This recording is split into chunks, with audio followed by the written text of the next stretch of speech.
I would describe myself as a photographer, an artist, a curator, in many ways also an educator.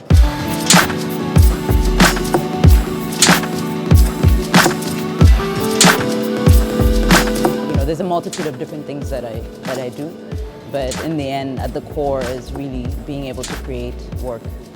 I always say, Ethiopia gave birth to me, but it's really, the world that raised me in that sense.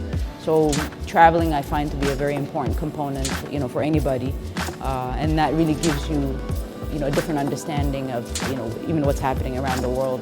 So in that way, for my work, it has really opened my eyes and really has introduced me to a lot of things that I wouldn't have necessarily experienced if I just stayed in one place. As an Ethiopian, we're really a society that I would say we're obsessed with the nostalgia of the past.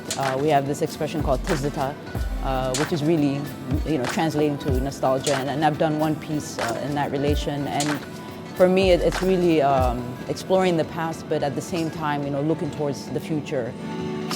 When you look at these traditional societies, I find it quite fascinating, how they do body decorations, how they build their homes and so forth, which at times, as development is coming in, it's disregarded as being something that is of the past and that we have to move into this global future.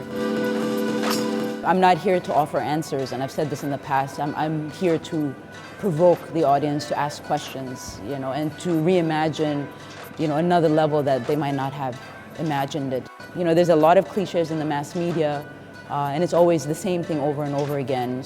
And within that, it's, I'm not here to say that we don't have problems in Ethiopia or in Africa, but I'm also trying to show that there is hope, that, there are those of us that are contributing to the change, that it's not just waiting for a Westerner or somebody foreign to come and save us, that we are actively part of that change.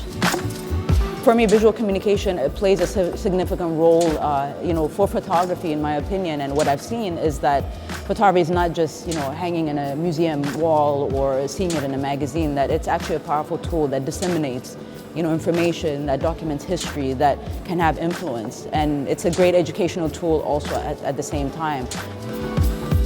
The major challenges, not only in Ethiopia but across Africa, is the lack of information, especially when you go to the rural places, and this is what my main agenda is how do we get to all these remote places and to be able to disseminate specific information and to educate people in a very specific way using these visual tools, in order to have, to inspire and to change the mindset.